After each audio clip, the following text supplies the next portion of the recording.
Now, for the first time on this unit highlights series, I get to show you guys new units. Kind of a new unit, really a variant on an existing unit, but hello, welcome, my name's DovPlays. We're here with the Wood Elf rework update. Yes, indeed, melee Glade Riders. Look at them, just look absolutely fantastic. A little bit hard to see in these dense woodland here, but if you guys are new to my unit highlights series, basically what I do here is showcase units in the context of a multiplayer battle. You guys might see some testing in some other videos. While that certainly is valid, definitely has some merit. I always like to show units in context in battles because that's the way the game actually works in practice. So big thanks to Samurai Warrior for partnering up for a few videos. I'm sure you'll see some others in as well. But yeah, for his channel is in Italian, so those of you guys who speak that language, definitely go check him out. Subscribe to him if you haven't. Even if you don't, go ahead, we'll mosey on over to his channel, maybe drop a few likes for me. He's a really swell dude. So anyway, here we've got Empire versus brand new Wood Elves, and you might notice a few differences. We're going to pause things. Normally I would get straight into the fun, but there's a bit to go over this time. Hawk Riders, if you see, hopefully you can see, this shooting circle they have is now a full 360-degree shooting. That's right, no longer are these elves who have trained for, potentially thousands of years worse at shooting than those skinks that just yeet javelins off of a dinosaur's back flapping around in the air.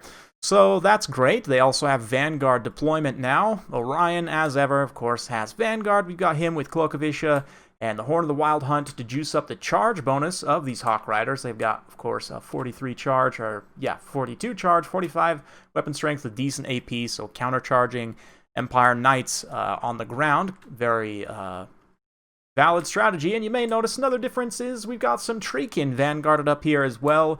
All tree units now have Vanguard. Yes, all tree units, including Durthu, the Ancient Treeman, the regular Treeman, Wardens of Kitthrow, Regiment of Renown, Wildwood Rangers from before, and then yeah, the melee Glade Riders of Spears, and they really allow you to get some extra mobility and numbers in a build like this. This is a tournament legal build. I'm just over the 300 minimum model count, and the Hawk Riders are going to move over. We've got a couple of Hellblaster volley guns for the Empire, Huntsman General, a whole bunch of state troops. There's some knights over there as well on the hill, so we'll drop in cinematic mode and watch as these Hawk Riders start to just detonate these Hellblaster volley guns shooting straight down, showcasing that brand new shooting ability. But over in the woods, we've already got a big pitched engagement. One unit of Empire Knights strayed too close. They're going to get overwhelmed by these Glade Riders. Now, Glade Riders are very comparable to Illyrian Reavers and Dark Riders with shields. In fact, we'll take a look at that after the battle. I'll do some quick stat comparisons there. But just being that cheap kind of light cavalry, shock cavalry role, you can see in their tooltip there, they are shock cavalry. 40 charge bonus, 27 weapon strength, decent stats, and of course, they've got woodsmen as they are Wood Elves, so that's great. Orion forming up a pocket here with his trees, bracing against the knights there, and the Glade Riders moving in to keep the Empire Knights from just ransacking my lines. The Wardens of Kitthrow will be moving in momentarily, and you can see we've kind of got this mobile hammer and anvil strategy as the Hawk Riders then move in to absolutely wreck those knights, but a very well-placed Burning Head just roasts the unit that was meant to be showcased here. Well done to Samurai Warrior. They're going to rout all of those Glade Riders. Pretty brutal stuff. The Hawk Riders also got some decent engagements, but some of them took pretty significant damage, so we're definitely not out of the woods yet. Get it? Okay. Anyway, Branch Wraith getting bullied a little bit here by these Knights of the Blazing Sun. Unfortunately, she's not close enough to the Firebark Elders to be getting the benefit of that fire resistance, but the Glade Riders, a lot of them will rally. They're going to come back around and still be utilized to chase routing units, pressure in various situations, and yeah, just try and get some healing sustain, Earthblood on those Hawk Riders as they charge back down. Again, going after the Knights as priority, so that if I charge the Knights directly, I'm not as likely to get countercharged by them, and since Hawk Riders are very squishy, you don't want them to be charged by Knights, certainly. But another big change in this patch that you guys may have heard about in other videos, I probably already at this point have put out a video showcasing a lot of the new mechanics. But bracing is a big one, and Orion here as a Footlord, even though he does count as large, he's kind of like a monstrous infantry Footlord. All Footlords now have much better ability to brace, and they'll get knocked down a lot less frequently. You guys will see that in more and more replays upcoming, but Footlords in general tend to be a little bit better in my experience, and Orion just absolutely slapping that Warrior Priest at this point. Let's check for those Glade Riders. You can see some over here.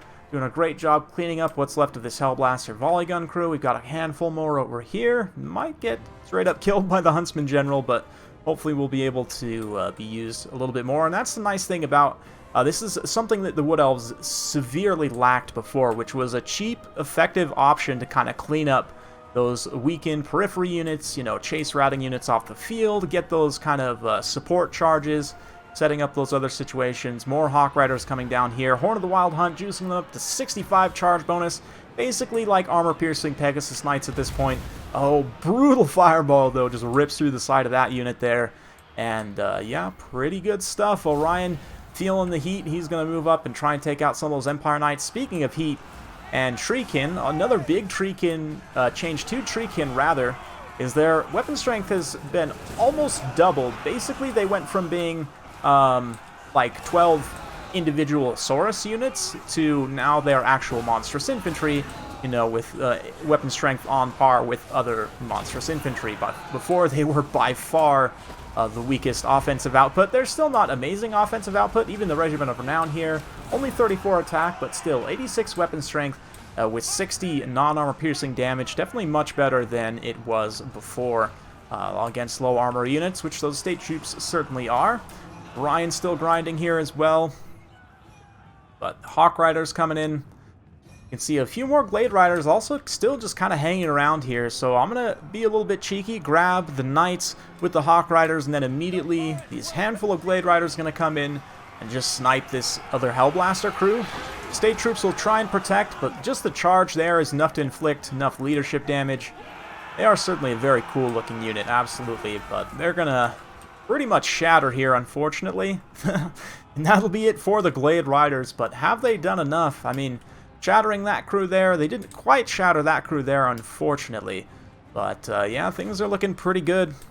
Got some Treekin still coming back in the woods here. Branch Wraith definitely got chased off a while back by some Knights, but not too bad. Wardens of Kitthrow still standing strong, along with a handful of tree units. And, oh, did they add an effect to that Hail of Fire? That was really cool. I don't think I noticed that before. Is that new? That might be new, to be honest. But here come the Wardens of Kitthrow with Orion. Wardens of Kitthrow, probably one of the most underrated regiments of renown in the game, to be honest. They're so, so good. Have Armor Sundering. The shields makes a big difference, too. They have silver shields, which is just awesome. Or Wildwood Rangers, given that one of their biggest weaknesses is cheap missiles. Looks like one of those Hellblasters is back online, but just brutally blasting state troops at point-blank range. A little bit of severe friendly fire there. Orion says, "Ah, you know what, I'll just skewer you guys." That's totally fine. And another Horn of the Wild Hunt gets popped. Not that I have that many high charge units left, but hey, 18 charge bonus on Treekin. I think there's still a handful of Hawk Riders kind of floating around out there. Yep, just finished off chasing some of those Knights. So Fireball into the back of Orion. He's going to shatter the Huntsman.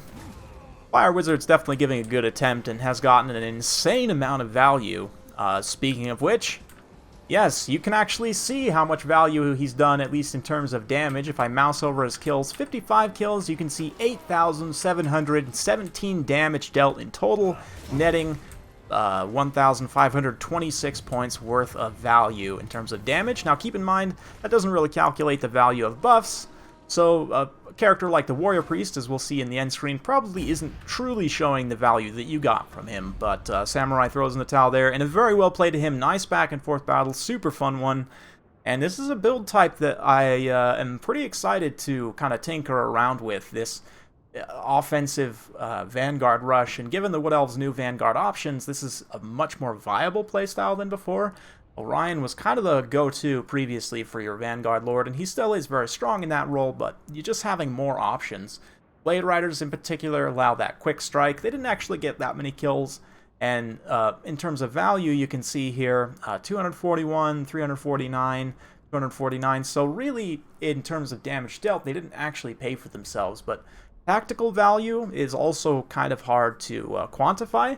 Like, they were able to set up that pretty good rear charge there with the Empire Knights on the initial phase, and then also, even after taking that nasty Burning Head, just kind of hanging around, and that's Elven leadership for you, for sure. But hang around in the late game to kind of help clean up and just disrupt those Hellblaster crews, make sure they couldn't get set, start firing against the trees, because that was kind of Samurai's best bet there once the cavalry were dealt with. Hawk Riders, love their new buffs. I mean, they were a little bit niche before. I featured them on my underrated unit series. By the way, go check that out if you'd like. And yeah, them having Vanguard and 360 shooting definitely makes them a lot more usable. They're one of my favorite kind of hybrid missile melee units in the game, so definitely glad that they're looking pretty good. Wardens of Kitthrow, you can see there they got 15, almost 1,600 points worth of value. That is absolutely insane. 11,000 damage.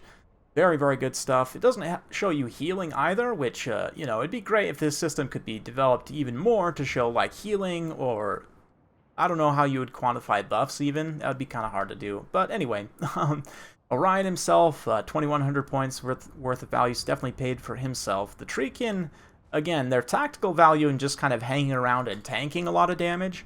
That's hard to quantify. They didn't actually do all that much damage in return, but they did a little bit more than they would have before, certainly.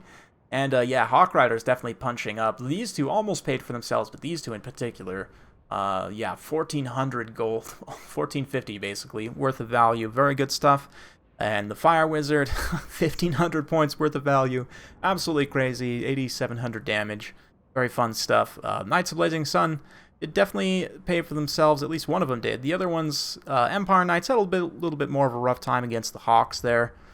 State Troops doing pretty well. I mean, 472, that's cost-effective right there. These guys, about 300 points, about 500 points. So Spearmen, more or less punching where you would expect. But let's go ahead and have a look at some unit comparisons with Glade Riders. And here we are. Glade Riders coming in at 550 points are the same cost as High Elves, Illyrian Reavers. And let's also pull up the Dark Elves, Dark Riders with shields, just to have an additional point of comparison between these three units. So for 550 points, Glade Riders with spears, they do have shields, which Illyrian Reavers lack. That is pretty nice. 35% missile block chance, definitely great in a lot of situations. They do have a little bit less health than the Reavers, and taking a look at their melee stats, 6 better melee defense baseline, 2 less melee attack, but they do, of course, lack martial prowess. Reavers, while that's active, just have straight up better stats. Yeah. That being said, Glade Riders do have Woodsmen, which is an advantage over Reavers, of course. Other than that, they are pretty comparable. Reavers slightly more leadership, slightly slower, but more armor and more HP. Yeah, basically these units are more or less interchangeable. There's minor kind of differences in between them, but can be seen as very comparable, absolutely. Same thing for these Dark Riders. Dark Riders being 50 points cheaper, you would expect them to be slightly worse across the board, which they pretty much are, other than their armor and HP. But of course, they do have the benefit of murderous prowess. While this is active, charge bonus in particular and melee attack are very strong for them, plus 15 leadership, also very good, and vigor refresh, slight vigor refresh is quite nice, but in particular the charge bonus buff means that while that is active, these guys are definitely going to be hitting harder than the Glade Riders. However, it is kind of a limited time damage spike, and yeah, of course they also lack Woodsmen, so for those of you guys who have a lot of experience using these two units, you can more or less use Glade Riders in the same way. You know, quick hit and run charges, especially against lower tier units, can net you a lot of value very quickly. Using the Vanguard to go after, you know, vulnerable ranged artillery units or whatever, chase routing units off the field, everything I mentioned before. The utility of cheap light cavalry gives you all of that, and that is something that the Wood Elves sorely needed, so great to see it here. Yeah. Hopefully you guys enjoyed this. If you want to see more Wood Elves, DLC, free LC update content, keep it right here. Be sure to subscribe, hit that notification bell, ring it hard, so you'll be notified when I get new videos uploaded. Thanks again. We'll see you next time.